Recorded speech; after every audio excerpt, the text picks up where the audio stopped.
Hey guys, तो हमने पिछले चैप्टर्स में देखा था कि एक कॉम्प्लेक्स सिचुएशन से जहां शेंदाई अपने ऑफिस में टेंशन फेस कर रहा था, मिसेस कू के सवाल से उसका दिमाग खराब हो जाता है और वो कंफ्यूज हो जाता है कि क्या जू मोयू के इमोशंस सच में जेन्युइन हैं या नहीं। वो अपने रूम में जाकर थोड़ा रिलीफ फील करता है, लेकिन फिर भी जू मोयू का प्रेजेंस उसे डिस्टर्ब कर देता है। फिर एक रात शेंदाई डिसाइड करता है कि वो स्विमिंग जाएगा, लेकिन जैसे ही वो पूल के पास पहुंचता है, उसे जू मोयू सिर्फ स्विमिंग ट्रंक्स पहने दिखाई देता है।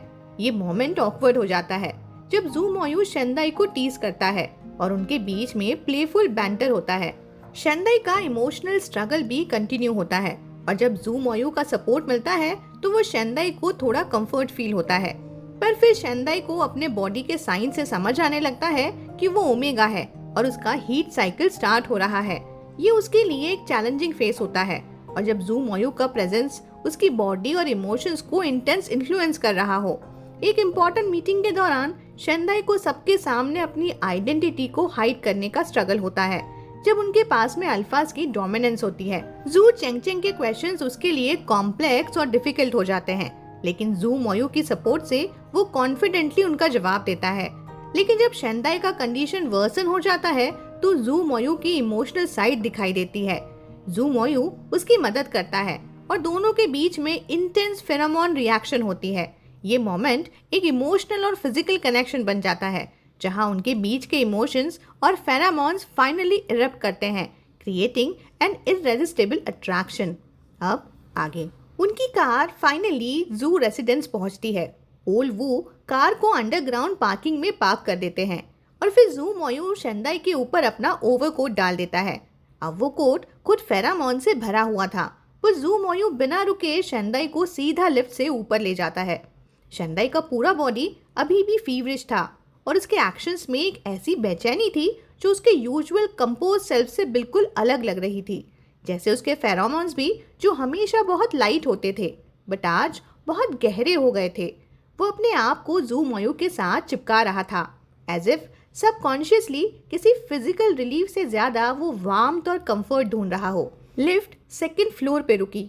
जू मोयू उसे डायरेक्टली गेस्ट बेडरूम तक ले गया। उसने शेंदाई को सॉफ्टली बेड पे रख दिया, लेकिन उसके एक्सप्रेशन में एक रिस्ट्रेन भी था, एक struggle between control and instant. शेंदाई का पूरा चेहरा हीट और एग्जॉशन से लाल था। उसकी आंखों में परेशानी के साथ एक हेल्पलेस लॉन्गिंग भी छुपी हुई थी, जैसे वो खुद अपनी फीलिंग्स को समझने की कोशिश कर रहा हो। वो लम्हा ऐसा था जहाँ फेरामोन्स, थकान और इमोशनल वेट सब कुछ एक साथ उसके ऊपर गिराए हों। जू मोयू ने उसके चीक को सॉफ्टली टच किया और उसकी आंखों में झांकते हुए बस इतना ही कहा, मैं यहाँ हूँ, तुम अकेले नहीं हो। शेंदाई ने अपनी आंखें बंद कर ली। उस पल के लिए उसने बस किसी पे भरोसा करने का डिसीजन ले लिया था। शेंदाई ने कभी पहले ऐसी फिजिकल प्रॉक्सिमिटी एक्सपीरियंस नहीं की थी। उसका ओवरहीटेड माइंड इंस्टिंक्टिवली रजिस्ट कर रहा था। उसने जू मोयू का शर्ट पकड़ा, पता नहीं उसे दूर धकेलना चाहता था या और करीब खींचना, लेकिन जैसे ही जू मोयू ने उसका बैक रब किया, शेंदाई का पूरा बॉडी शटर कर गया और उसने बस उसके शोल्डर्स पर अपने दांत गाड़ दिए। जू मोयू ने उसकी नाक के टिप को जेंटली बाइट किया और विस्पर किया, तुम बहुत मीठा स्मेल कर रहे हो। जब तक शेंदाई के इमोशंस पीक पे थे, उसकी बॉडी ओवरवेल्म्ड हो चुकी थी, लेकिन स्टिल वो रिस्ट्रेन दिखाते हुए कंट्रोल में था। शेंदाई का इंटरनल चाहोस और अट्रैक्शन इतना इंटेंस था कि उसे सिर्फ एक कंफर्ट चाहिए था, उस अल्फा की स्ट्रॉन्ग प्रेजेंस का जो इस वक्त उसका सबसे बड़ा शेल्टर बन चुकी थी। शेंदाई ने अपनी बाहों में परेशानी और लॉन्गिंग के साथ एक ही बात फील कर पाया, बस यही एक अल्फा, बस मुझे अपना बना ले। जू मोयू भी एज पे था, लेकिन फिर भी उसने अपना कंट्रोल लूज नहीं किया। उसने शेंदाई का हाथ पकड़ा, उसे सॉफ्टली गाइड किया ताकि वो उसके इमोशंस को समझे, फील करे और अपने रिदम में उस मोमेंट को एक्सेप्ट करे। तभी डोर पे नॉक हुआ। शेंदाई का पूरा बॉडी एकदम पैनिक में आ गया। उसने जू मोयू को टाइटली होल्ड कर लिया, जैसे अगर वो डोर तक चला गया तो जैसे सब कुछ बिखर जाएगा। मत जाओ, प्लीज मत जाओ, उसने रोती सी आवाज में कहा। जू मोयू ने उसकी आंखों के कॉर्नर्स पे किस किया और सॉफ्ट टोन में बोला, मैं कहीं नहीं जा रहा, आई एम राइट हियर। उसका प्लान था कि बेड से उठकर डोर खोलने का, लेकिन शेंदाई ने उसे इतनी जोर से पकड़ लिया था कि छुड़ाना मुश्किल हो गया। तो उसने बस एक काम सा डिसीजन लिया। शेंदाई के लेग्स अपनी वेस्ट के अराउंड लूप किए और उसे लिफ्ट करते हुए डोर की तरफ चला गया। अंकल हैंग ऑलरेडी सब कुछ रेडी करके डोर के बाहर खड़े थे। जू मोयो को उन्होंने कुछ ज़रूरी चीज़ें दी और बीटा होने के बावजूद उन्हें अंदाज़ा हो गया था कि अंदर का एटमॉस्फेयर काफ़ी इंटेंस है। हल्का सा कफ करके उन्होंने अपना वो थोड़ा ऑकवर्ड साइलेंस कवर किया। जू मोयो ने चीज़ें लेते ही क्वाइटली डोर बंद कर दिया। शेंदाई का दिमाग उस मोमेंट में ब्लैंक था। उसके दिल में सिर्फ एक विश थी, ये इंसान बस मेरे पास रहे, बस। जू मोयो ने उसे जेंटली बेड पे लिटाया। उसके मूवमेंट्स सॉफ्ट और केयरफुल थे, पर जैसे ही मोमेंट आगे बढ़ा शेंदाई के चेहरे का एक्सप्रेशन थोड़ा बदल गया। जॉय से दर्द में। इट हर्ट्स, उसने हल्की सी आवाज में कहा और अपने होठों पे हाथ रख लिया। जू मोयो ने सॉफ्टली उसका चिन उठाया, उसे काम करने की कोशिश की। बोला, रिलैक्स करो, तुम्हें पहले एक्सपीरियंस नहीं था क्या? शेंदाई ने सर हिलाया। आंखों में थोड़ी हेसिटेशन थी। उसने जू मोयो का हाथ टाइटली पकड़ लिया। उसका बॉडी नए एक्सपीरियंस के मिक्स इमोशन फील कर रहा था, अनफैमिलियर लेकिन इंटीमेट। अल्फा फेरामोन्स के इफेक्ट में उसका दिल बस जू मोयो के टच में कंफर्ट को फील करना चाहता था। जू मोयो ने उसके चीक पे सॉफ्ट किस किया और जेंटली बोला, टेंशन मत लो, अगर रिलैक्स नहीं करोगे तो तुम्हें अनकंफर्टेबल लगेगा। नॉर्मली जू मोयो ऐसे मोमेंट्स में इतना पेशेंस नहीं रखता था, लेकिन शेंदाई के साथ वो खुद भी बदल रहा था, वो भी बिना जाने। शेंदाई का बॉडी अब कंट्रोल से बाहर जा चुका था। हर टच, हर ब्रेथ उसके लिए एक इलेक्ट्रिक झटका बन चुका था। एफिफिलियम का हेवी फेरामोन पूरी रूम में छा गए थे और जू मोयो का कंट्रोल धीरे धीरे छूट रहा था। उसने शेंदाई का हाथ पकड़ के बेड पे पिन कर दिया। उसका हर मूवमेंट डेलिब्रेट था, जिसे हर सेकेंड उस कनेक्शन को वो और गहरा बना रहा हो। शेंदाई के लिप्स से निकलती सॉफ्ट मोन्स, उसकी ट्रेमलिंग बॉडी और उसके फेरामोन, सब कुछ इतना ओवरवेलमिंग था कि जू मोयो के लिए पीछे हटना मुश्किल हो गया। वो दोनों एक दूसरे में ऐसे उलझ गए थे जैसे वक्त थम गया हो। शेंदाई की सांस फूल रही थी। उसकी आवाज़ में एक मदद की फरियाद थी, bite me, please bite me, I beg you. एक ओमेगा जब हीट में होता है तो उसका बेसिक इंस्टिंक्ट होता है अपने अल्फा के मार्क के लिए तरसना। जैसे एक प्यासा इंसान रेगिस्तान में पानी मांगता हो, वैसे ही जू मोयो उसके ऊपर झुककर उसके कॉलर बोन के कॉन्टर को देख रहा था। उसके ग्लैंड्स का लाल पड़ना और उसका हल्का सा स्वेल होना, सब कुछ उसके कंट्रोल को टेस्ट कर रहा था। वो उस फ्लोरल फेरामोन्स के सेंट से पूरा कंफ्यूज हो गया था।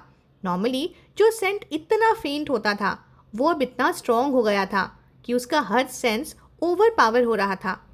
उसने सोचा, अगर मैं भी कंट्रोल लूज कर रहा हूँ तो दूसरे अल्फाज का क्या होगा? ये सोच के उसके अंदर की जेलसी उभर आई थी। उसके दिमाग में सिर्फ एक ही चीज़ चल रही थी कि ये सिर्फ मेरा है, कोई और इसे टच भी ना करे। वो उसके नैब के पास आया, उस ग्लैंड के पास जहाँ से सेंट आ रहा था। उसके कनाइन टीथ ऑलमोस्ट टच कर ही गए थे स्किन को, पर उसने अपने आप को रोक लिया। उसने अपने होठों को प्रेस करके कंट्रोल वापस पाने की कोशिश की। दर्द के जरिए खुद को ग्राउंड किया। सोचा, मैं इतनी आसानी से मार्क नहीं दे सकता। तभी उसके दिमाग में रियलाइजेशन आई कि ये क्या हो रहा है, ये क्या कर रहा हूँ मैं। एक मोमेंट में वो समझ गया कि वो इतना क्लोज आ गया था अपने कंट्रोल को तोड़ने में। उसके अंदर का गुस्सा उभर आया, खुद पे, सिचुएशन पे, फेरामोन्स पे, सब कुछ पे। पर अब उसने अपना फोकस वापस पा लिया था। शेंदाई ने भी ये चेंज महसूस किया। अपने चाहोटिक सबकॉन्शियस में भी उसे पता था कि ऐसे मार्क की भीख मांगना उसके अल्फा को और गुस्सा दिला रहा था। उसे ये भी पता था कि ये इंसान उसका अल्फा नहीं था, बल्कि ये इंसान ही उसका नहीं था। जू मोयो ने शेंदाई को अपनी बाहों में ले लिया था। दोनों एक दूसरे के एकदम क्लोज थे, जैसे उनका हर हार्ट बीट एक दूसरे से चिपक गया हो, लेकिन फिर भी एक रिदम में नहीं था। शेंदाई का ओमेगा हीट अब थोड़ा शांत हो चुका था। थोड़ी देर के लिए उसके होश वापस आ गए थे, लेकिन शेंदाई खुद से ही भागना चाह रहा था। उसे नहीं पता था कि वो जू मोयो को अब कैसे फेस करे या फिर खुद को ही कैसे समझाए। तभी जू मोयो ने उसके गीले बालों की एक लट अपनी उंगली में लपेटकर प्यार से पूछा, अब बेटर लग रहा है? शेंदाई का बॉडी एक सेकंड के लिए फ्रीज हो गया। ना उसने ऊपर देखा ना कुछ बोला, जैसे बस चुप रहकर वो सब कुछ भूल जाएगा, जैसे कुछ हुआ ही ना हो। लेकिन अंदर से गिल्ट और एम्बैरेसमेंट इतना गहरा था कि उसे लग रहा था कि वो अब क्या करे। क्या सॉरी बोले या थैंक यू या शायद दोनों। तभी जू मोयू हल्का सा हंसा। उसकी आवाज़ में वो सुकून था जो सिर्फ एक इंसान को तब होता है जब उसकी सारी विशेस पूरी हो जाती हैं। बोला, आप शर्मा रहे हो? थोड़ा लेट नहीं हो गया? उसने टीज करते हुए शंदाई से कहा। शंदाई और भी ज़्यादा शर्मा गया। उसका इंस्टेंट था कि वो अब कर्ल अप हो जाए, जैसे कोई छोटी सी बॉल बन जाए या दुनिया से छुप जाए। लेकिन जू मोयो ने उसका ये अटेम्प्ट भी रोक दिया। उसके बीच में अपना पैर रख दिया और उसकी आंखों पे एक सॉफ्ट किस दिया। फिर बोला, टू लेट। जू मोयू फिर से मुस्कुराया। माँ मैंने जान के नहीं किया। शंदाई की आवाज़ थोड़ी हल्की थी। उसने अपने हाथों से अपनी आंखों को ढक लिया, लेकिन जो किस उस पे दिया गया था उसका इफेक्ट उसके पूरे बीइंग पे था। हीट के बाद के हार्मोन्स उसके इमोशंस को और एग्जैगरेट कर रहे थे और वो इतना हेल्पलेस महसूस कर रहा था कि उसे खुद पर ही भरोसा नहीं हो रहा था। कौन सा पार्ट नहीं था इंटेंशनल? जू मोयो ने थोड़ा सार्कास्टिक टोन में पूछा। हीट में चले जाना या मुझे ढूंढना? शंदाई ने जल्दी से जवाब दिया, अब वो तो सिर्फ इसलिए था क्योंकि आपने पहले भी मेरी मदद की थी। उसका दिल चाहता था कि वो सब कुछ क्लियर कर दे कि दोनों बार सिर्फ कोइंसिडेंस था, यू जू मोयो के सामने ही उसके हीट का ट्रिगर होना।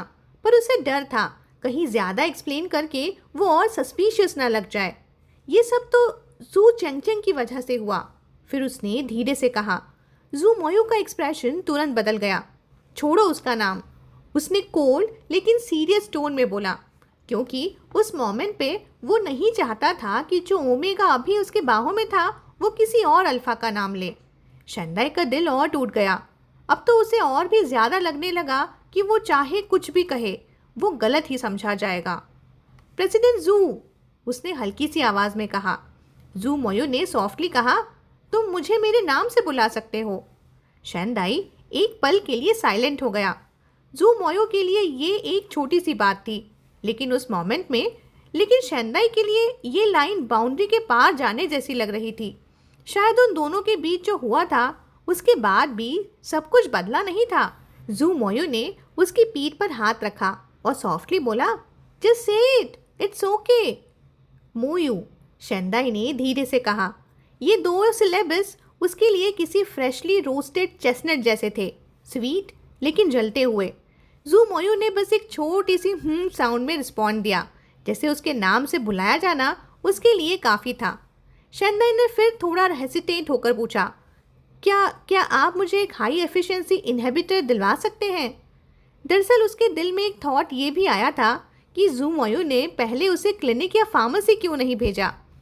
जू मोयू ने कामली जवाब दिया, वो चीज़ बॉडी के लिए हार्मफुल होती है। फिर उसने शंदाई को अपनी बाहों में ले लिया, उसे जेंटली पलटकर अपने ऊपर लिटा दिया। उसका हाथ सॉफ्टली उसके स्किन पर स्लाइड कर रहा था, जैसे कुछ कैजुअल हो, लेकिन उसमें एक क्वाइट इंटेंशन छुपा था। इस बार तुम्हारी हीट का ट्रिगर वो मेरी वजह से भी था, जू मोयो ने कहा।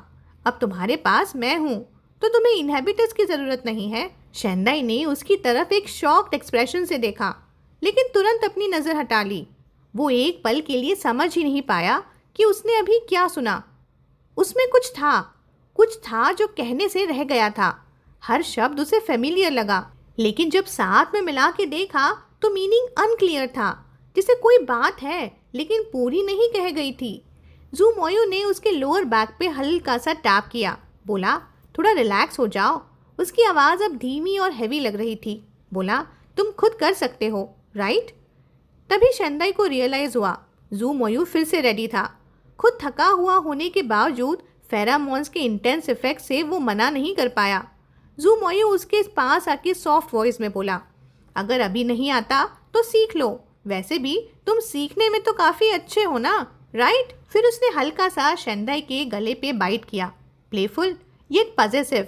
मैंने तुम्हें अच्छा फील करवाया है ना, तो अब तुम्हें भी थोड़ा एफर्ट डालना चाहिए ना, मुझे भी अच्छा फील करवाने के लिए। शंदाई ने सिर्फ एक शर्माई सी में रिस्पॉन्ड दिया, लेकिन उसके एक्सप्रेशन में शाइनेस और सरेंडर दोनों दिख रहे थे। जू मोयू ने उसका हाथ जेंटली पकड़कर उसका फेस अपनी तरफ मोड़ा और बोला, मैं तुम्हारी हीट के दौरान तुम्हारे साथ ही रहूँगा और भी काफ़ी रीजंस दूंगा जो तुम्हें अच्छे लगेंगे। फिर उसने सॉफ्टली शेंदाई के लिप्स पर एक किस किया। उसके वर्ड्स तो काम थे, लेकिन बॉडी लैंग्वेज में एक अथॉरिटी थी। गुड बॉय बन जाओ और मार्किंग जैसे टॉपिक्स को मत छेड़ना, ओके? शेंदाई का दिल एकदम से हैवी हो गया। एक अजीब सी फीलिंग थी जिसमें शेम, गिल्ट और दर्द साथ में एक जगह चिपक गए हों। उसने सिर्फ एक छोटी सी आवाज़ में कहा, ठीक है। जू मोयू ने तो किसी अथॉरिटिव टोन को भी यूज़ नहीं किया, तो एक तरीके से ये भी माना जा सकता था कि उसने शेंदाई को थोड़ा सा रिस्पेक्ट दिया था। शायद उसे शेंदाई का सॉफ्ट ऑलराइट कहना ओके से थोड़ा ज़्यादा डिग्निफाइड लगा हो। शेंदाई ने अपना चेहरा जू मोयू के नेक के कर्व में छुपा लिया था। उसका बॉडी रिदम जू मोयू के मूव के साथ नेचुरली मैच कर रहा था, जैसे उसमें अब कुछ रोकने की स्ट्रेंथ भी नहीं बची हो। जू मोयू का हाथ उसके ओवर हीटेड ग्लैंड तक गया, एक हल्का सा टच, और वो फ्लोरल सेंट और स्ट्रॉन्ग हो गई जो उसके अल्फा इंस्टिंक्ट्स को और जगा रही थी। जू मोयू खुद में सेटिस्फाइड था।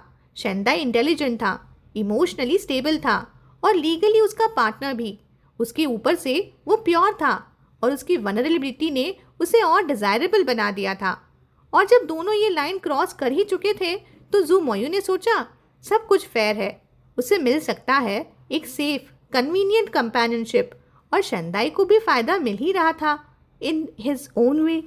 वक्त बीतता गया, शाम हो गई थी। शाम के वक्त अंकल हैंग ने दोबारा नॉक किया। इस बार वो डिनर के साथ एक स्पेशल आइटम भी लाए थे, एक कस्टम मेड बाइट स्टॉपर। जू मोयू ने उसे यूज़ किए हुए कई साल हो गए थे। एक्चुअली ये उसके घर पे भी नहीं था, बल्कि उसके फैमिली हाउस में पड़ा हुआ था। इसीलिए आंटी लैन को इसे बिना किसी सवाल के छुपके से वहाँ जाके वापस लाना पड़ा था। वैसे जू मोयू इसे यूज़ तो नहीं करना चाहता था। किसी अल्फा के लिए बाइट स्टॉपर का मतलब होता है अपने सेल्फ कंट्रोल पर डाउट करना, पर वो ये एक्सपेक्ट नहीं कर रहा था कि शेंदाई इतना डीपली उसको अफेक्ट करेगा। वो सोच भी नहीं सकता था कि किसी अल्फा की सेंट उसे उसके लिमिट तक पुश कर देगी। उसके सबसे वनरेबल मोमेंट में जब शेंदाई का फ्रैग्रेंस अपने पीक पे था, एक एनिमलिस्टिक अर्ज ने उसे कंज्यूम कर लिया था। शेंदाई को पजेस करने का, उसे मार्क करने का, और वो जानता था कि उस रिस्क को अवॉइड करना ज़रूरी था। अगर उसे अपने लिमिट के अंदर रहना है तो उसे बाइट स्टॉपर यूज़ करना ही पड़ेगा। शेंदाई ने लगभग 10 घंटे की गहरी नींद के बाद आँख खोली थी। इस बार सच में वो रिलैक्स फील कर रहा था। इस बार उसका हीट साइकिल 3 दिन में ख़त्म हो गया। जू मोयू ने तुरंत नोटिस किया और उसे ये भी लगा कि वो हो सकता है कि शेंदाई के ग्लैंड्स फुली डेवलप नहीं हुए हो। उसने शेंदाई को बेस्ट डॉक्टर से कंसल्ट करने का ऑफ़र भी दिया, लेकिन शेंदाई ने पोलाइटली मना कर दिया। उसके लिए तो ये कम ड्यूरेशन एक ब्लेसिंग जैसी ही थी ना। वो किसी भी ट्रीटमेंट का पार्ट नहीं बनना चाहता था। वो शेंदाई के 3 दिन वो एब्सर्ड, ओवरवेलमिंग और पूरे मैडनेस से भरे थे, जैसे किसी ने उसे जहर पिला दिया हो या वो किसी ट्रांस में चला गया हो। अब उसे लगता था उनका एंड पहले ही हो जाना चाहिए था, क्योंकि सच तो ये है कि जू मोयू उसका अल्फा था ही नहीं। वो हीट किसी बॉन्डिंग का वक्त नहीं था, ना तो माइंड्स का कनेक्शन हुआ, ना सोल्स का। वो सिर्फ एक ज़रूरत थी, एक फिजिकल रिलीज, और कुछ नहीं। जितना ज़्यादा वो खुद को उन फीलिंग्स के हवाले करता गया, उतना ही पेनफुल हो गया। जब सब कुछ ख़त्म हुआ तो उसके होश ठिकाने आए, और अब जाके जब सब कुछ ओवर हो चुका था, उसके लिए एक्सेप्ट करना मुश्किल हो गया कि उसका और जू मोयू का रिलेशन बदल गया है। शायद जू मोयू को लगता होगा, या किसी को भी देखने से शायद यही लगता, कि शेंदाई ही इस डील में ज़्यादा बेनिफिट ले रहा था। एक फर्स्ट क्लास अल्फ़ा एक एवरेज ओमेगा के साथ करे। सोसाइटी में इसे एक फेवर की तरह ही देखा जाता है, इवन चैरिटी भी कहा जा सकता है। और सच तो ये भी था कि शेंदाई खुद ही जू मोयू के सामने हीट में गया था, so he has no right to complain, right?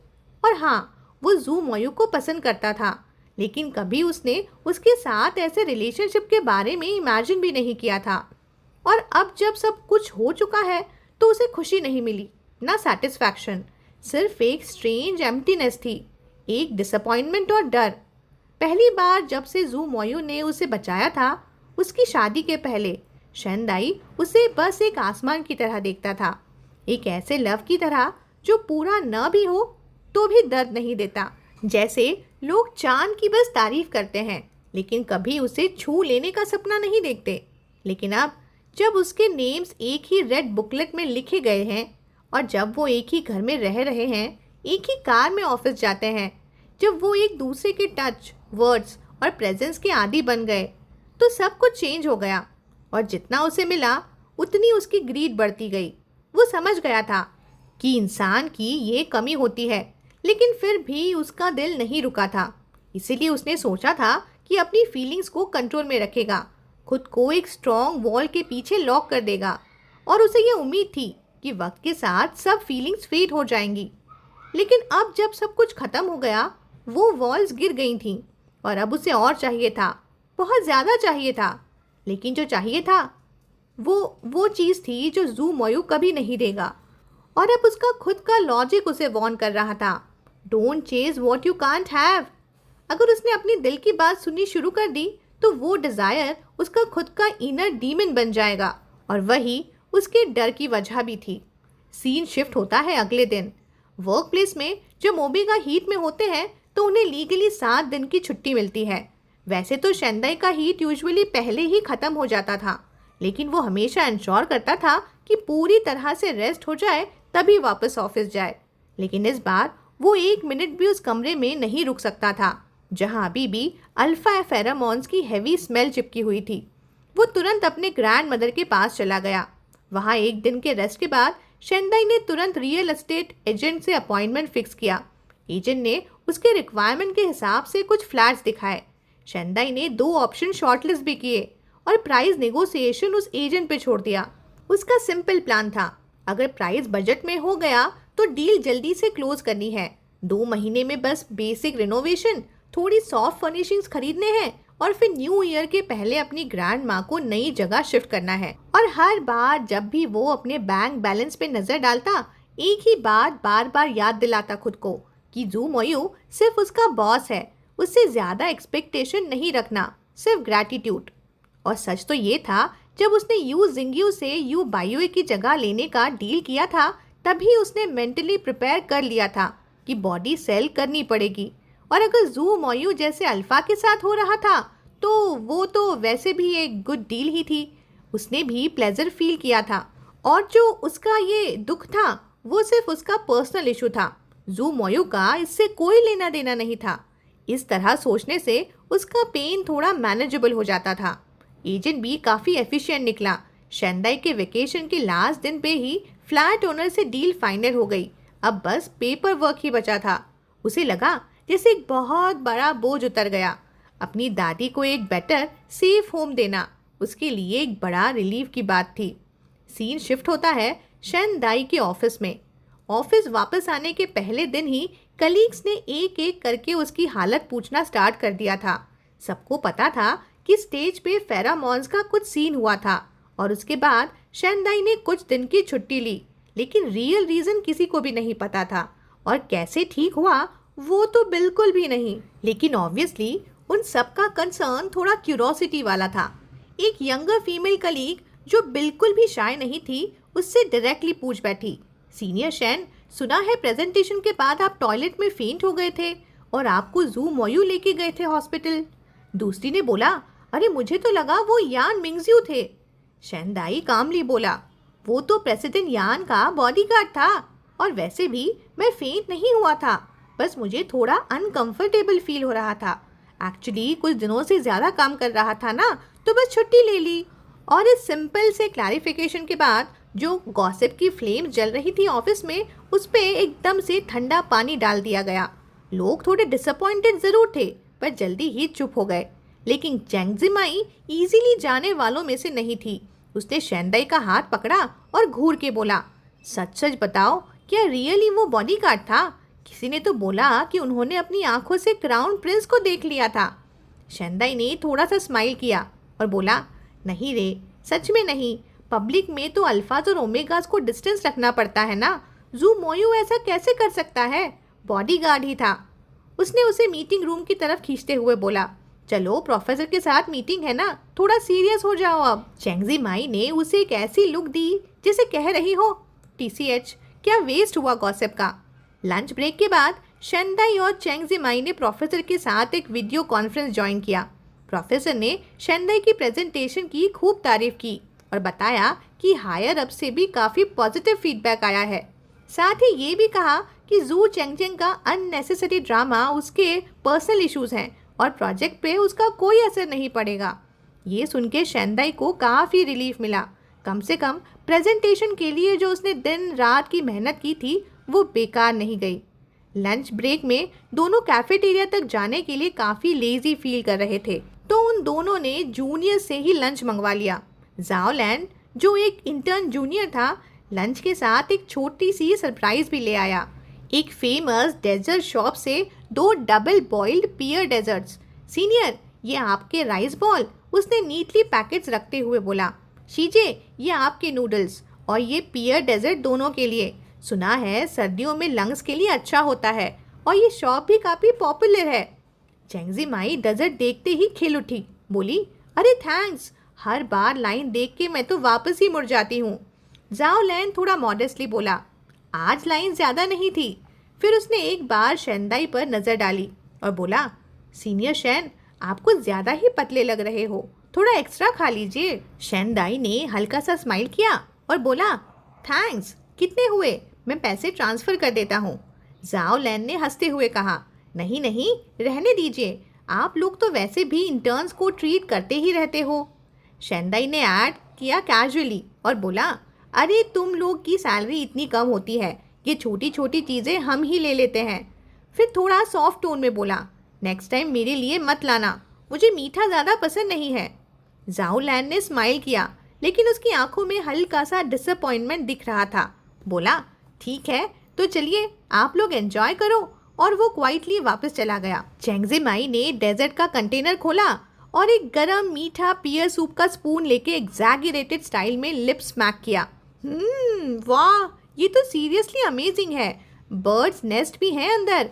किसी ने ठंड में लाइन में लग के ये तेरे लिए खरीदा है, अब तो टेस्ट तो करके देख। शेंदाई ने लंच बॉक्स अभी प्रॉपरली खोला भी नहीं था कि चेंगजी माई ने उसके मुंह तक स्पून ला के वो डेजर्ट उसे फोर्सफुली टेस्ट करवा ही दिया। शेंदाई डेड पैन एक्सप्रेशन देते हुए बोला, लंच पहले खत्म करोगी तो डेजर्ट के लिए जगह बचेगी क्या?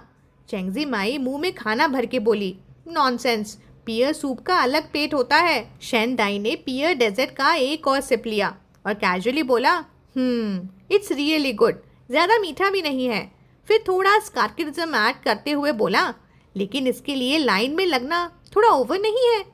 चेंगजी माई ने जाओलैंड की तरफ देखते हुए हल्की सी स्माइल के साथ बोला, नहीं रे, अभी ये इंटरनेट पे वायरल चल रहा है, और वैसे भी ये जूनियर तो तब से तुझे नोटिस कर रहा है जब से उसने रिसर्च इंस्टीट्यूट ज्वाइन किया है।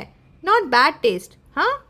शेंदाई ने थोड़ा हेल्पलेस टोन में कहा, तो फिर प्लीज़ तुम ही उसे हिंट दे दो, मुझसे हैंडल नहीं होता, उसका सेल्फ स्टीम हर्ट हो सकता है।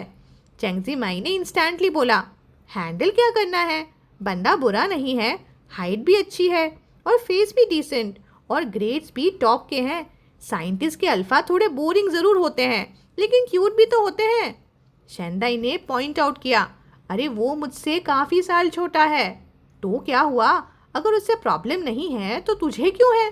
शेंदाई ने हार कर एक लंबी सांस ली, फिर बोला, मुझ पे इतना लोन है कि रिलेशनशिप के बारे में सोच भी नहीं सकता, किसी और को बर्डन नहीं देना चाहता मैं।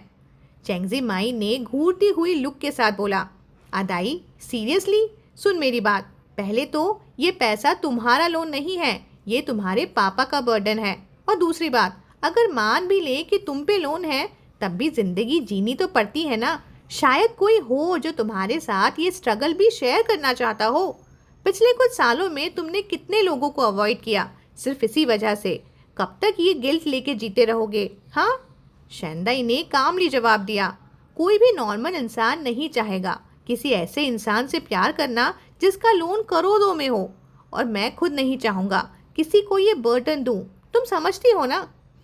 चेंगजी माई ने आंखों में मिस्चीवियस स्पार्कल लेके बोला, अच्छा सुन, पता चला है कि जाओलैंड का घर ना काफ़ी पैसे वाला है, तुम्हारे जैसा बंदे के लिए रिच पार्टनर बेस्ट सोल्यूशन है, पूरे प्रॉब्लम का एंड। शेंदाई ने अंदर ही अंदर सोचा, सच तो ये है कि मैंने ऑलरेडी एक रिच पर्सन से डील करके अपने फाइनेंशियल प्रॉब्लम सॉल्व कर ली है, लेकिन साथ में नई कॉम्प्लिकेशंस भी मिल गई। पर उसने बोला, बस कर यार, प्लीज़ तो उसे ना जेंटली समझा दे, उसे यूँ डेली फेस करना ना मुझे बहुत ऑकवर्ड लगता है। चेंगजी माई ने भी ड्रामेटिकली पाउट करते हुए अपना पियर सूप का एक और सिप लिया और बोली, फ्री में काम करवा रहे हो, चलो नेक्स्ट टाइम दे दूंगी हिंट। सीन शिफ्ट होता है शाम के टाइम पर। इवनिंग में शेंदाई ऑफिस से निकलने के लिए अपने पेपर्स पैक कर ही रहा था कि एक अननोन नंबर से कॉल आया। हेलो मिस्टर शेन, मैं ओल्ड वू बोल रहा हूँ, क्या आप अभी तक ऑफिस में ही हैं या निकल गए? शेंदाई ने जवाब दिया कि अभी तक जस्ट फिनिश ही किया है, घर जाने ही वाला था। अच्छा हुआ, यंग मास्टर ने कहा है कि आप बेसमेंट में आइए, वो चाहते हैं कि आप दोनों साथ में घर चलें। शेंदाई ने थोड़ा पॉज करके बोला, ठीक है। शेंदाई के हीट खत्म होने के बाद के कुछ दिनों में ना उसकी जू मोयू से कोई मुलाकात हुई थी, ना कोई कॉल, ना कोई टेक्स्ट। एक तरफ जहां कुछ दिन पहले तक दोनों के बीच में इंटेंस क्लोजनेस थी, अब वहां सिर्फ कोल्ड सी दूरी रह गई थी, बिल्कुल जैसे दो अजनबी लोग हों। और ये कॉन्ट्रास्ट, ये जो एक्सट्रीम शिफ्ट था, ये उसके लिए सबसे ज़्यादा दर्दनाक था। और सबसे बुरा क्या था, वो ये भी जानता था कि उसके पास ये दर्द महसूस करने का कोई हक भी नहीं है। लेकिन सबसे ज़्यादा हार्ट ब्रेकिंग मोमेंट तो तब आया जब सिर्फ जू मोयू को दोबारा देखने की सोच से ही उसके इमोशंस फिर से जाग गए। वो लिफ्ट से नीचे गया। वो जल्दी से लिफ्ट से उतर के जू मोयू के रिजर्व पार्किंग स्पेस की तरफ भाग गया। ये एरिया सिर्फ टॉप एग्जीक्यूटिव्स के लिए था, तो लोग भी ज़्यादा नहीं थे। फिर भी शेंदाई ने अपना सर नीचे झुका लिया कि कहीं कोई देख ना ले। जब वो कार के अंदर गया तो जू मोयू सीधा उसी की तरफ देख रहा था, बिल्कुल काम एक्सप्रेशन के साथ, और हल्की सी मुस्कान भी थी उसके लिप्स पर। ना कोई फाइल पढ़ रहा था, ना फ़ोन चला रहा था, बस जैसे उसी का इंतज़ार कर रहा हो। शेंदाई का दिल धक धक करने लगा। खुशी इतनी थी कि वो छुप नहीं पा रही थी। जू मोयू ने हाथ बढ़ा के कहा, कम ओवर हियर। शेंदाई थोड़ा हेसिटेट करते हुए अपना हाथ उसकी तरफ बढ़ाता है और जू मोयू तुरंत उसका हाथ पकड़ के उसे अपनी गोद में खींच लेता है। फिर वो उसके गले के नेप को स्निफ कर रहा था। एक हल्का सा ब्रेथ लिया, जैसे एक फैमिलियर फ्रैग्रेंस में खुद को डुबा दिया हो। शेंदाई का चेहरा तुरंत लाल टमाटर हो गया, जैसे किसी ने उसे पकड़ लिया हो किसी सॉफ्ट मुश्किल में। उसने धीरे से जू मोयू का हाथ पकड़ा जो उसकी कमर के अराउंड था, और थोड़ा हेसिटेशन के साथ अपनी फिंगर्स जू मोयू के फिंगर्स के साथ में इंटरवाइन कर ली। वो उसकी अफेक्शन का जवाब देना चाहता था, लेकिन उस मोमेंट में वो ऑकवर्ड भी फील कर रहा था। तभी जू मोयू ने उसकी उंगलियों को थोड़ा जोर से दबा दिया। शेंदाई ने हल्की सी पेन के साथ सांस अपनी खींच ली और उसने हाथ छुड़ाने की कोशिश की, लेकिन तब तक उसका हाथ उसमें लॉक हो चुका था। जू मोयू के लिप्स पे एक हल्की सी हंसी निकली, जिसे सुनकर शेंदाई का चेहरा शर्म से और ज्यादा लाल हो गया, लिटरली जलने लगा था। जू मोयू ने सॉफ्टली गुस्से से कहा, इतना फेंट, और बिना रुके अपने दांतों से शेंदाई के गले पर लगे फेरोमोन पैच को खींच के हटा दिया। फिर से उसने शेंदाई के ग्लैंड्स को स्मेल किया, जैसे किसी पुराने सील्ड वाइल के जाल को वो खोल रहा हो और उसके अंदर के परफ्यूम को फाइनली आज़ादी मिल गई हो। एक गहरी सांस खींचते हुए उसने एफिफिलियम फ्रैग्रेंस को अपने लंग्स तक महसूस किया, और लगभग जैसे उसकी सारे दिन की थकान एक ही मोमेंट में वैनिश हो गई हो। फिर उसने शेंदाई का चिन टर्न किया और उसके लिप्स को हल्की सी पेटल जैसी टेंडरनेस के साथ किस किया, जैसे कोई वो डेलिकेट डिश को टेस्ट कर रहा हो। स्लोली, लविंगली शेंदाई का बॉडी रिलैक्स हो गया। उसने अपनी आंखें बंद कर ली। जू मोयू का ग्रिप उसके फिंगर्स पे फर्म था, बट फोर्सफुल नहीं, एक ऐसे पॉजिटिवनेस जैसे कि वो क्लियरली कह रहा हो, यू आर माइन। किसके बाद जू मोयू ने उसके लिप्स से थोड़ा डिस्टेंस बनाया और पूछा, पिछले कुछ दिन कहाँ भाग गए थे? शेंदाई ने कामली जवाब दिया, मैं अपनी ग्रैंडमा के पास गया था। जू मोयू थोड़ा टीजिंग टोन में बोला, और मैं समझ रहा था कि तुम एम्बैरेस होके मुझसे मिलने नहीं आए। शेंदाई कुछ बोल ही नहीं पाया। जू मोयू फिर अपनी हंसी छुपा के बोला, देखा, तुम तो बहुत जल्दी शर्मा जाते हो।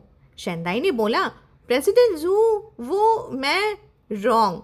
तुमने मुझे क्या बुलाना चाहिए? मॉयू।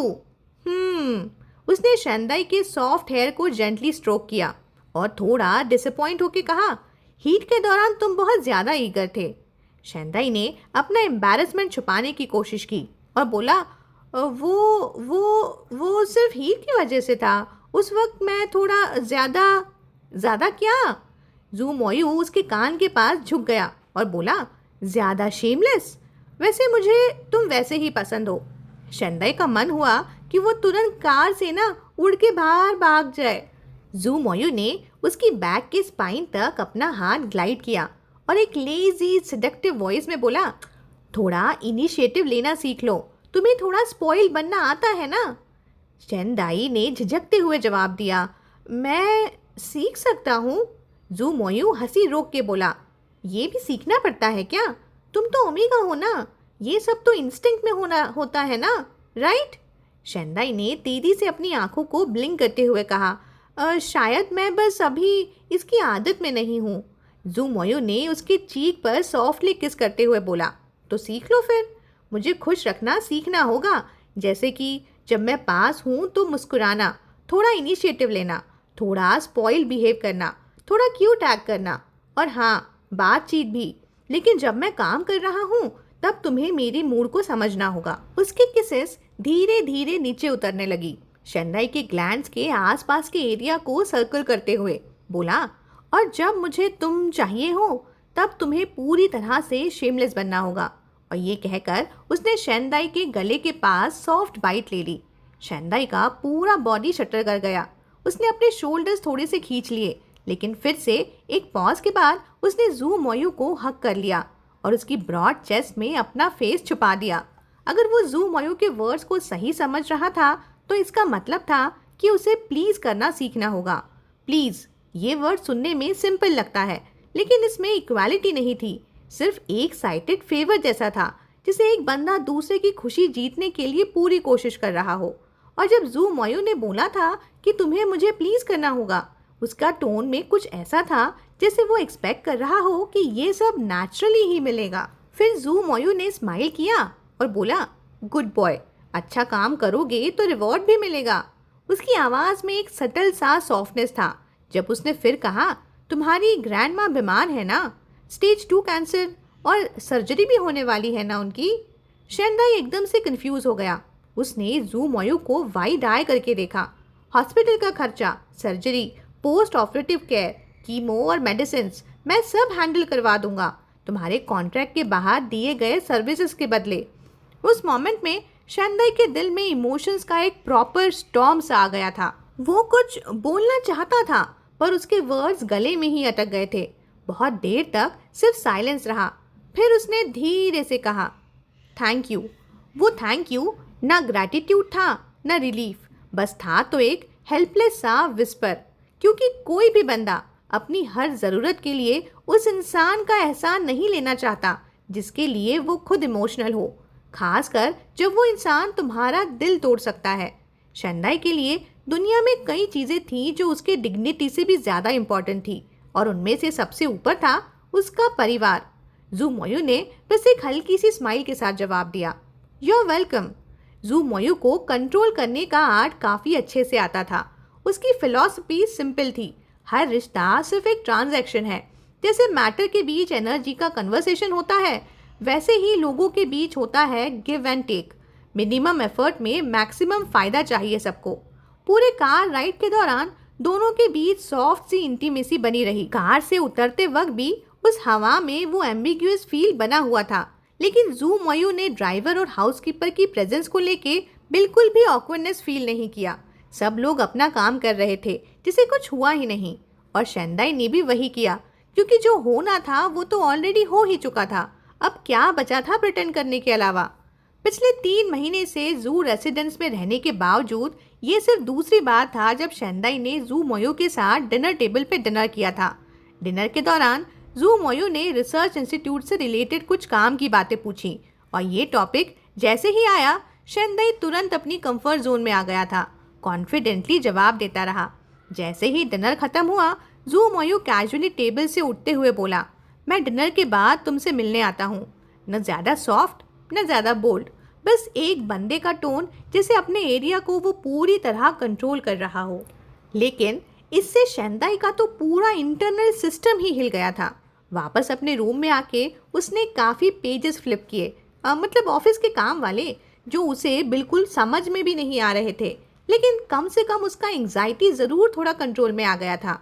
फिर उसने शॉवर लिया, इतना स्क्रब किया कि स्किन तक रेड हो गई थी। ये ठीक नहीं है, शेंदाई ने सोचा। वो पहले कभी इतना एंग्शियस नहीं होता था, लेकिन जू मयू के सामने उसका एंग्जाइटी लेवल स्काई रॉकेट हो जाता था। पहले वाली सिचुएशन अलग थी, हीट के इन्फ्लुएंस में वो अपने होश में नहीं था, लेकिन अब तो वो बिल्कुल होश में था ना। और अगर अब कुछ होने वाला था तो उसे थोड़ी मेंटल प्रेप चाहिए थी। शॉवर से निकलकर उसने देखा कि वॉश बेसिन पर कुछ नए टॉयलेटरीज थे। शॉवर कैबिन में भी नए बॉटल्स और जार थे, और एक बाथरूम भी था जो क्लियरली उसके साइज का तो नहीं था। वार्डरोब खोला तो उसमें जू मयू के कुछ कपड़े नीटली हैंग किए गए थे। बेड साइड टेबल का ड्रॉर खोला तो अंदर कुछ वेरी स्पेसिफिक आइटम्स थे, लोशन एक्सेट्रा एक्सेट्रा, सब कुछ लाइन में। ये सब कब रखा गया? शायद इन दिनों जब वो यहाँ नहीं था। उसके दिमाग में कुछ वेग यादें आईं, वो यादें जहाँ वो प्लेजर और एग्जॉशन के बीच कॉन्शियस लूज कर रहा था। और उस दौरान अंकल हैंग और आंटी लैंड शायद कुछ बार रूम में आए भी थे, कभी खाना लेके, कभी कोई छोटी मोटी चीज़ें लेके, और साथ ही रूम को साफ सुथरा भी करते रहे। लेकिन दूसरी तरफ जू मोयू अपने काम की दुनिया में फुली एक्टिव था। कॉल अटेंड करना, कॉन्ट्रैक्ट्स देखना और इवन लैपटॉप पे वीडियो कॉन्फ्रेंस भी हैंडल कर रहा था। पर सबसे अजीब बात ये थी, उसको सब याद था। वो 3 दिन जिसमें हर बाउंड्री क्रॉस हुई थी, वो भूलना चाहता था, लेकिन सब कुछ याद था, एकदम क्लियरली। उसे याद था कि जब अंकल हैंग पहली बार आए थे तो कुछ ज़रूरी चीज़ें लेकर आए थे, और जब आंटी लैन पहली बार आई थी तो वो बाइट स्टॉपर लेके आई थी। एक प्राइमल अल्फा के लिए ये इंस्टेंट होती है, वो इंटरनल नॉट बनाना और अपने सीड प्लांट करना। लेकिन जू मोयू कभी ऐसा नहीं करता, चाहे डॉट डॉट डॉट हो या बाइट स्टॉपर। ये सब सिर्फ एक ही काम के लिए थे, ताकि उस बॉन्ड को अवॉइड किया जा सके। और इस पूरे इक्वेशन में शेंदाई सिर्फ उसके लिए एक कन्वीनियंट कंपेनियन था, और ये बात शेंदाई को शुरू से ही पता थी। लेकिन फिर भी वो इसमें खुद को खो चुका था। उस रात जू मोयू उसके रूम में आया। शेंदाई ने हिम्मत जुटाई और खुद पहले उसे हक किया। टिपटो पे खड़ा होके उसने किस करने की इनिशिएटिव ली, और फिर वो किस रुका ही नहीं। अगली सुबह ऑफिस में शेंदाई आधा दिन बस जम्भाई ले रहा था। जू मोयू ने सिर्फ एक ही बार किया था, लेकिन एक अल्फा की स्टेमिना वो किसी भी ओमेगा के लिए ज़्यादा ही थी। वो इतना टायर्ड था कि ऑफिस आते आते लेट होते होते ही बचा था। किसी तरह कॉफ़ी वॉफ़ी पीकर उसने बस ऑफिस का काम करना चालू ही किया था कि तभी एक सडन कमोशन हुआ लैब के बाहर। शेंदाई ने विंडो से देखा। कुछ लोग फैमिलियर थे, कुछ लोग मेन डिवीजन के थे, लेकिन सबसे जाना पहचाना चेहरा था जू चेंगचेंग का। वो बंदा जिसे वो अवॉइड करना चाहता था, लेकिन इग्नोर नहीं कर सकता था, क्योंकि उसका स्टैचर और प्रेजेंस अलग ही लेवल का था। शेंदाई ने तुरंत अपने आप को फाइलिंग कैबिनेट के पीछे छुपा लिया। पहले भी जू चेंगचेंग ने उसे 2 बार इनडायरेक्टली प्रोवोक किया था, और अब वो फिर से उसके सामने खड़ा था। शेंदाई क्लियरली जानता था वो एक टॉप टायर अल्फा के अगेंस्ट कुछ नहीं कर सकता, तो बेटर था उससे दूर रहना। लेकिन तभी लैब के डोर पे किसी ने नॉक किया और अंदर आया ऑफिस का डायरेक्टर। ऑफिस डायरेक्टर ने एक ग्रुप के साथ लैब में एंटर किया था और एकदम पोलाइटली बोला, इंजीनियर शेन, प्रेसिडेंट जू ने बोला है कि वो ये एरिया भी इंस्पेक्ट करना चाहते हैं। अगर आप फ्री हो तो क्या आप थोड़ा टाइम पॉज कर सकते हो? चेंगजी माई उस वक्त लैब में नहीं थी और शेंदाई ही वहाँ था इंचार्ज, तो उसका भागना तो ऑलमोस्ट इम्पॉसिबल ही था। उसने एक तीखी सी नज़र जू चेंगचेंग पे डाली, लेकिन उसका एक्सप्रेशन बिल्कुल अनरीडेबल था। स्टिल शेंदाई ने अपना काम मेंटेन रखा। बोला, गुड आफ्टरनून प्रेसिडेंट जू, good afternoon to all senior staff. अगर आपको बोर ना करे तो मैं आपको यहाँ का काम एक्सप्लेन कर देता हूँ। शेंदाई ने लैब का एक क्विक टूर दिया, और जैसे ही एक्सप्लेनेशन कंप्लीट हुई उसने कुछ ट्रेनीज को असाइन किया ताकि विजिटर्स के क्वेश्चंस को हैंडल कर सके। लेकिन तभी जू चेंगचेंग सीधा उसके सामने आके रुक गया। एक पोलाइट सी स्माइल के साथ बोला, इंजीनियर शेन, फिर से मुलाकात हो गई। उसने कहा, पिछली बार के इंसिडेंट के लिए थोड़ा गिल्टी फील कर रहा हूँ। सुना है आपको हॉस्पिटल भी जाना पड़ा था। शेंदाई ने कामली जवाब दिया, कुछ खास नहीं था, उस टाइम ज़्यादा ओवर टाइम हो गया था, तो बस थोड़ा टायर्ड हो गया था। फिर उसने हिम्मत जुटाई और डायरेक्ट आंखों में आंखें डाल के जू चेंगचेंग को देखा, क्योंकि कम से कम अपने लैब के अंदर और इतने लोगों के सामने उसके पास अभी भी सेल्फ रिस्पेक्ट बचा था। आपने मुझे कोई तकलीफ नहीं दी प्रेसिडेंट जू, शेंदाई ने पूरे कॉन्फिडेंस के साथ कहा। ओह अच्छा है, वरना मुझे लग रहा था कि मैंने प्रेजेंटेशन भी रूइन किया और फेरामोन इंटरफेरेंस भी करवा दी। ऐसे तो लगेगा जैसे मैं आपको बुली कर रहा हूँ, चेंगचेंग ने एक ताना मारते हुए बोला। शेंदाई ने फेक स्माइल के साथ बोला, मुझे ये बुलिंग वर्ड ना पसंद नहीं है, सुन के लगता है जैसे स्कूल के बच्चे बात कर रहे हों। फिर उसने एक शार्प कमेंट छोड़ा, बोला, लेकिन जब भी आप दोनों भाई एक दूसरे पे प्लान्स बनाते हो तो हमेशा नुकसान मुझे ही होता है, तो आप ही बताइए इस बिहेवियर को क्या बोला जाए। इस बात ने जू चेंगचेंग को मोमेंटरीली शॉक कर दिया। उसकी आंखों में क्लियरली डिसबिलीफ था, क्योंकि उसके जैसा टॉप टायर अल्फा ने कभी नहीं देखा था कोई ओमेगा जो उससे ऐसे बोल्डली जवाब दे सके। जंगल के किंग्स जैसे अल्फा लोगों के सामने ओमेगा यूजुअली सिर्फ हेड डाउन रहना जानते थे, और शेंदाई भी अब तक हमेशा क्वाइट और ओबीडियंट ही लगा था। अपीयरेंस के अलावा उसका सब कुछ एक एवरेज ओमेगा जैसा ही था, लेकिन आज उसने बात करने का तरीका बदल दिया था। शायद इसीलिए जब जू चेंगचेंग ने शेंदाई की आंखों में वो साफ गुस्सा और नफरत देखा तो उसके दिल में एक डाउट उठा, क्या ये ओमेगा की क्वाइट और ओबीडियंट नेचर सिर्फ मेरे लिए नहीं थी, बस जू मोयो के लिए रिजर्व थी। जू चेंगचेंग हंस पड़ा, बोला, तुम तो काफी इंटरेस्टिंग निकले। शेंदाई ने एक सेकंड भी वेस्ट नहीं किया और कोल्ली बोला, आपके जैसे पावरफुल इंसान को मेरे जैसे लो लेवल ओमेगा से नहीं उलझना चाहिए। आपका रियल राइवल तो वही है जो आपके लेवल का हो। जू चेंगचेंग रेज्ड एन आईब्रो, थोड़ा अम्यूज्ड हुआ, फिर बोला, तुम मुझे प्रोवोक कर रहे हो? तुम मेरे भाई के सामने तो बड़े शांत रहते हो, लेकिन लगता है अंदर से काफी क्लॉज वाले हो। शेंदाई ने सीधा उसकी आंखों में आंखें डाल के कहा, वो मेरे बॉस हैं। पर जू चेंगचेंग उस पर टॉन्ट करता हुआ बोला, ओ प्लीज एक्ट करना बंद करो, सबको दिखता है कि तुम मुझसे कितना प्यार करते हो। शेंदाई ने अपने लैब कोट के पॉकेट्स में हाथ डाले और कोल्डली जवाब दिया, रियली? आपको ये किस स्लाइड पे दिखा? प्रेजेंटेशन के एंड में मेंशन किया था क्या मैंने? जू चेंगचेंग का विकेट स्मृक और डीप हो गया, बोला, 3 साल पहले लैब में एक ओमेगा अचानक हीट में चला गया था, वो तुम ही थे ना? साइलेंस। उसने तो बात को दबा दिया, लेकिन मैं देख सकता हूँ। फिर 3 साल बाद तुमने उसके सामने फिर से हीट में जाके क्या चमत्कार दिखाया ना? कोइंसिडेंस? रियली? और फिर उसके आगे के वर्ड्स एक ब्लेड की तरह थे। बोला, तो बताओ, इस बार जो चाहा वो मिला तुम्हें? शेंदाई के हाथ उसके पॉकेट के अंदर टाइटली फिस्ट में बंध चुके थे। अगर उसे कॉन्सिक्वेंसेस का डर ना होता ना, तो शायद उसने एक मुक्का मार दिया होता जू चेंगचेंग के प्रिटी फेस पर वो शांत टोन में बोला, तो आप कह रहे हैं कि मैंने ये सब जानबूझ के किया है? जू चेंगचेंग ने कामली बोला, तुम जैसे स्मार्ट लोग बिना सोचे कोई गलती नहीं करते।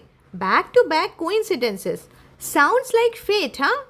शेंदाई के मन में बस एक ही शब्द घूम रहा था, शेमलेस। वो अपनी आवाज़ नीचे करके बोला, प्रेसिडेंट जू, अगर आपके और कोई सवाल हैं तो क्या वो मेरे रिसर्च से रिलेटेड हो सकते हैं? मैं अभी भी जवाब देने के मूड में हूँ। जू चेंगचेंग लीन्ड इन, अपनी स्लो एंड पॉइजनस जबान से बोला, 3 साल पहले उसने तुम्हें टेम्पररी मार्क दिया था, बस तुम्हें शांत करने के लिए, लेकिन तुम तो परमानेंट मार्क चाहते हो ना, राइट?